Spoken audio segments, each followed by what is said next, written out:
يصلون على النبي يا أيها الذين آمنوا صلوا عليه وسلموا تسليما.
ونشكرك يا ذا الجلال والإكرام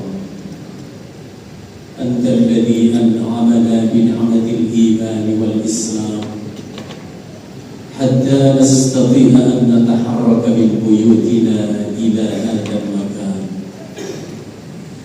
نشهد أنك لا إله إلا أنت ونشهد أن محمدا عبدك ورسولك المبعوث رحمة للعالمين. ونصلي ونسلم على حبيبك الكريم سيدنا ومولانا محمد وعلى آله وصحبه أجمعين. أما بعد فيا عباد الله أوصيكم ونفسي بتقوى الله فقد فاز المتقون. وقال تعالى في كتابه العزيز وهو أصدق القائلين: أعوذ بالله من الشيطان الرجيم. إن أول بيت وضع للناس للذي بمكة مباركا وهدى للعالمين فيه آيات بينات مقام إبراهيم ومن دخله كان آمنا ولله على الناس حج البيت من استطاع إليه سبيلا ومن كفر فإن الله غني عن العالمين. Puji syukur marilah kita panjatkan kehadirat Allah Subhanahu wa Ta'ala yang senantiasa menganugerahkan nikmat dan karunia kepada kita. Dan di antara nikmat yang kita rasakan, hari ini kita dapat hadir kembali di masjid untuk melaksanakan sholat Jumat bersama, teriring doa semoga seluruh rangkaian niat dan ibadah kita diterima oleh Allah Subhanahu wa Ta'ala. Amin ya rabbal alamin.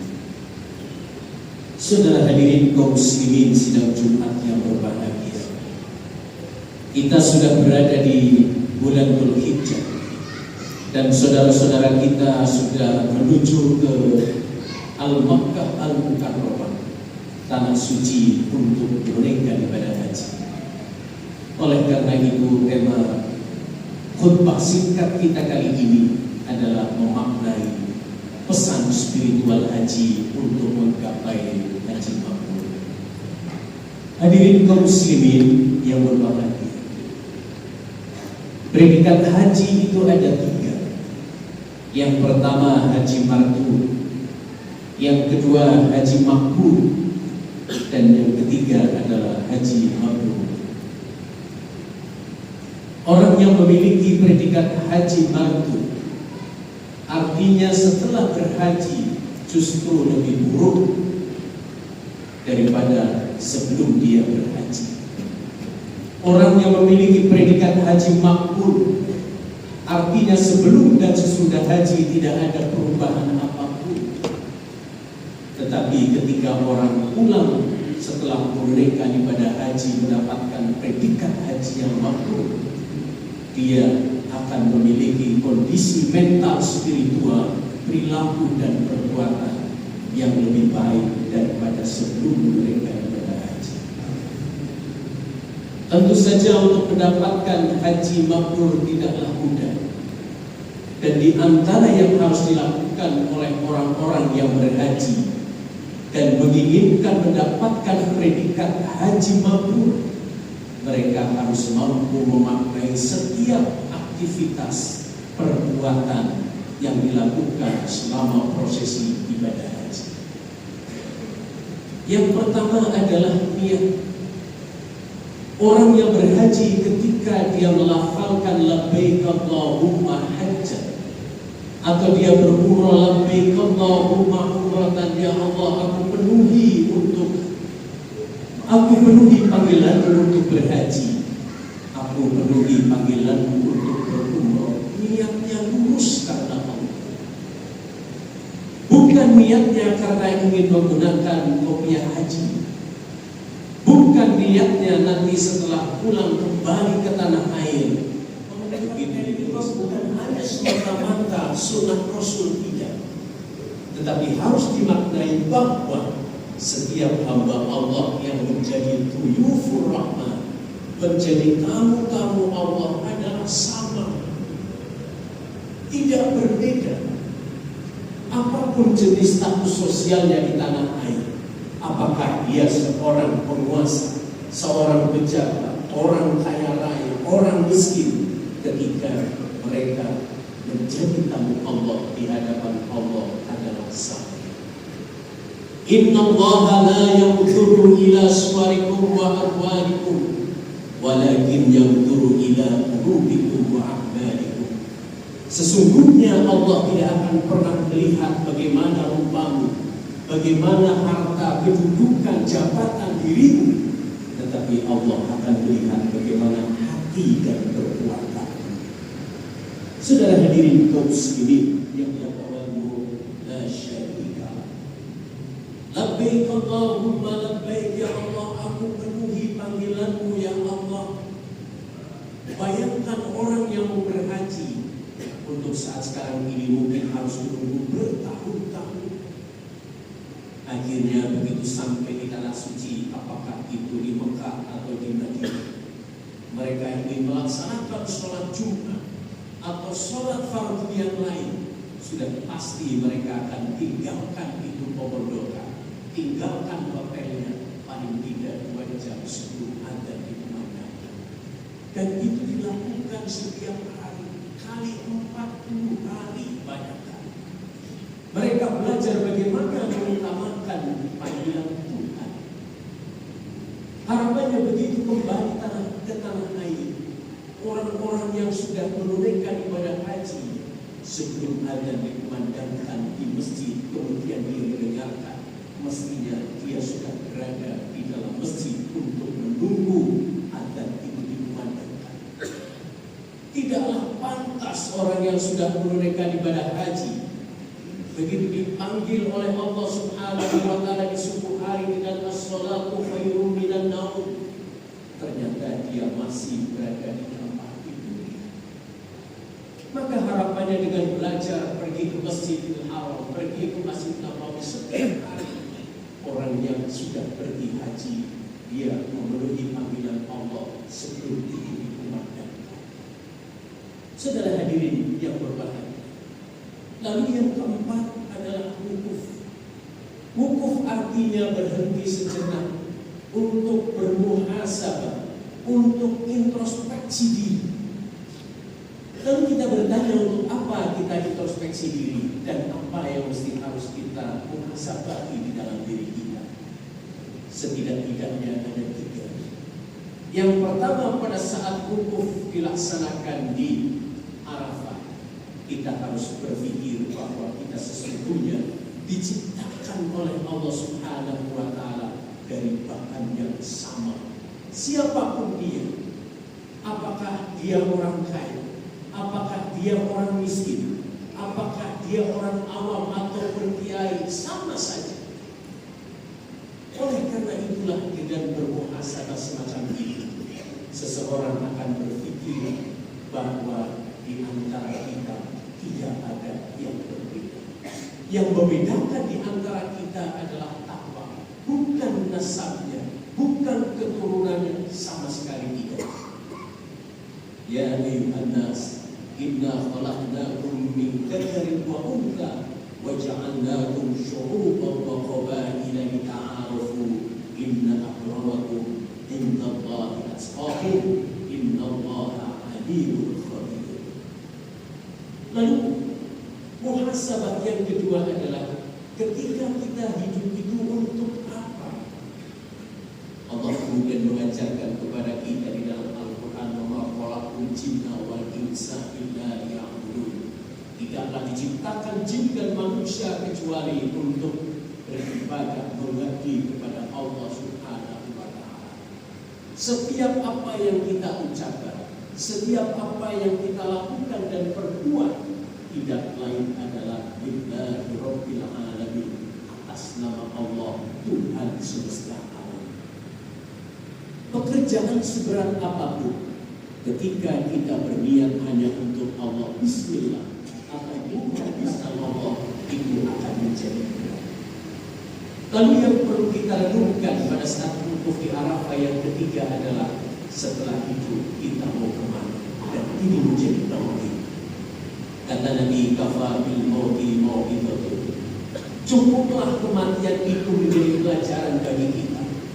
Maka setiap orang yang berpikir bahwa dirinya akan mati, dia akan bersiap diri bagaimana agar cita-cita luhur dia ketika menghadap Allah Subhanahu wa taala sebagai hamba Allah yang husnul khatimah. Saudara hadirin kaum muslimin yang berbahagia, wukuf adalah puncak di mana seorang hamba mencintai sang Khaliknya. Begitu pula sang hamba merasa bahwa sang Khalik mencintai dirinya, saling cinta dan mencintai, saling ridho dan meridhoi antara hamba dengan Tuhannya. Maka disitulah terjadi cinta yang sangat luar biasa. Hadirin kaum muslimin yang berbahagia, ketika orang sudah memiliki cinta, sudah pasti dia akan melindungi cintanya dari gangguan siapapun. Sehingga setelah dia wukuf di Arafah, mereka akan kembali, akan menuju ke Musdalifah untuk mencari Tuhan.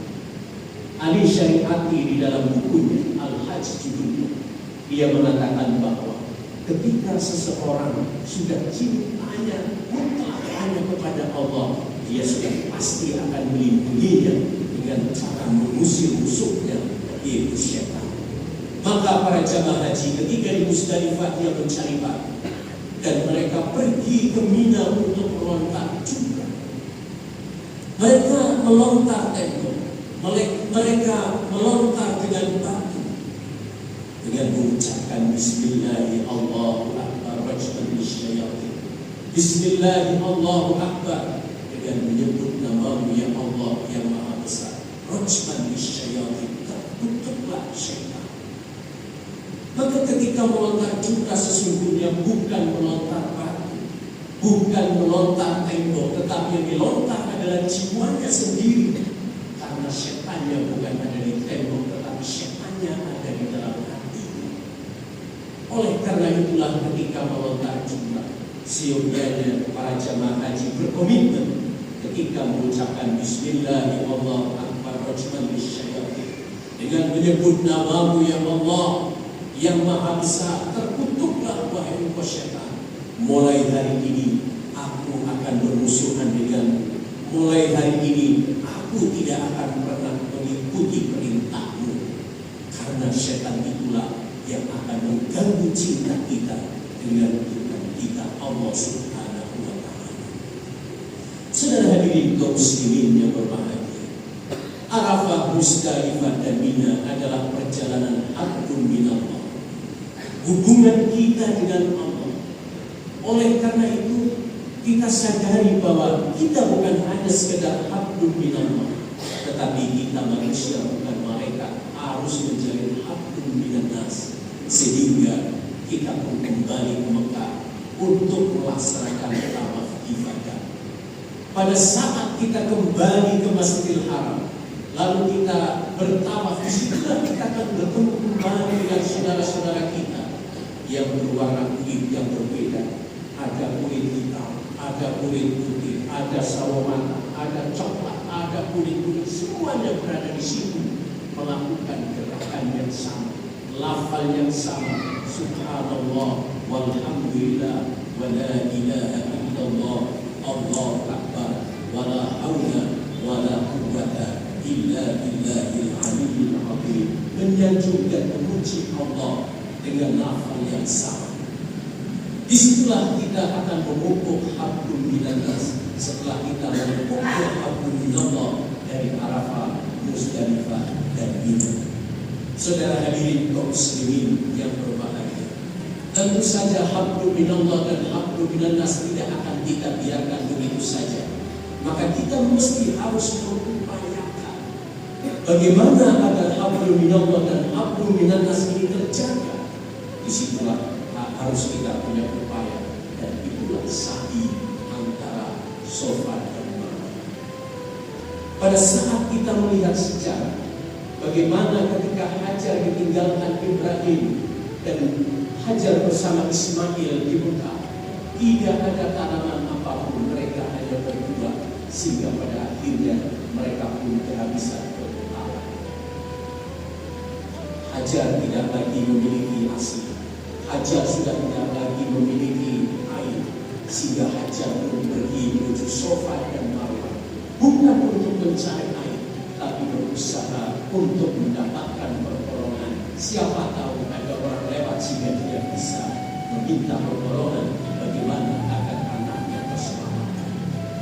Dan ketika dia turun, ternyata melihat bahwa Ismailah yang mendapatkan air yang kemudian disebut dengan air Zam-Zam.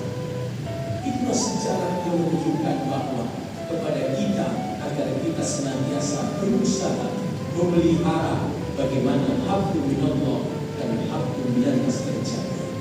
Hadirin kaum muslimin yang berbahagia, ketika seseorang sudah mencintai Allah melebihi cinta kepada yang lain, ketika manusia sudah mulai merasakan bahwa dirinya perlu dan membutuhkan orang lain yang kemudian disebut dengan haqqun minannas, maka semua orientasi kehidupannya hanya untuk Allah semata.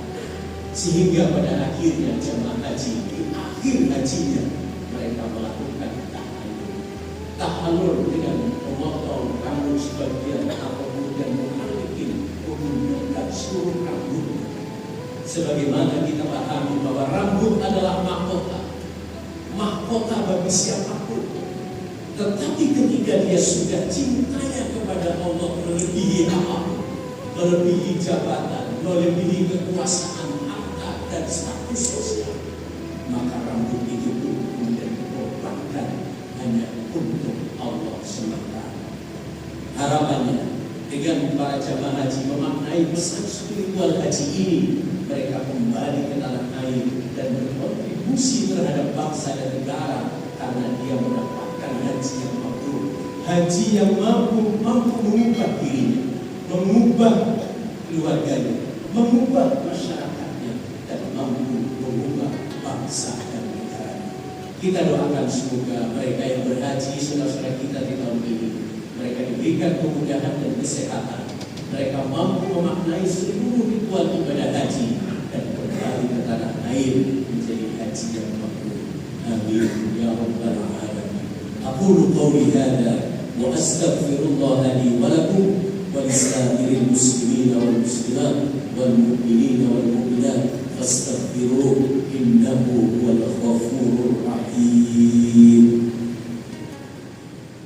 حمدا لمن قال في كتابه العزيز وهو أصدق القائلين أعوذ بالله من الشيطان الرجيم يا أيها الذين آمنوا اتقوا الله حق تقاته ولا تموتن إلا وأنتم مسلمون أشهد أن لا إله إلا الله وحده لا شريك له وأشهد أن محمدا عبده ورسوله لا نبي بعده.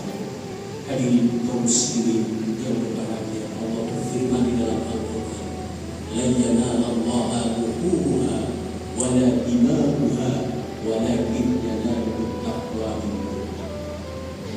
Allah tidak akan menerima daging dan Allah tidak akan pernah menerima darah dari hewan yang terkorbankan, tapi Allah akan menerima takwa karena kamu berkorban untuk Dia. Hadirin kaum muslimin yang berbahagia, kita bukan hanya sekedar menyaksikan saudara-saudara kita, maka saya ingatkan melalui mimbar ini bahwa ketika kita berkorban, niatnya juga karena Allah.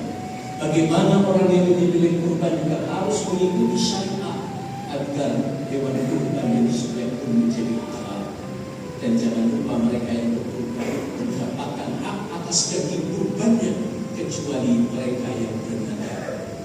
Dan melalui mimbar ini saya juga ingatkan kepada saudara-saudara semua bahwa ketika daging kurban itu sebelum dibagi, saudara-saudara atau siapapun tidak boleh mengambil daging kurban karena itu halal. Jangan mengambil kulitnya, jangan mengambil seluruh kegiatan dari mulai sholat Idul Adha dan kurban berjalan dengan baik dan lancar.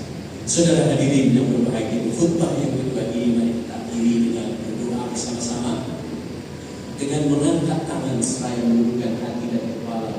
Terkini harapan semoga doa-doa kita di Jumat bulan Dzulhijjah ini diterima oleh Allah Subhanahu wa taala. Inna Allaha wa malaikatahu yusholluna 'alan nabi ya ayyuhalladzina amanu shallu 'alaihi wa sallimu taslima. Allahumma shalli wa sallim wa barik 'ala Muhammadin wa 'ala alihi wa sahbihi ajma'in.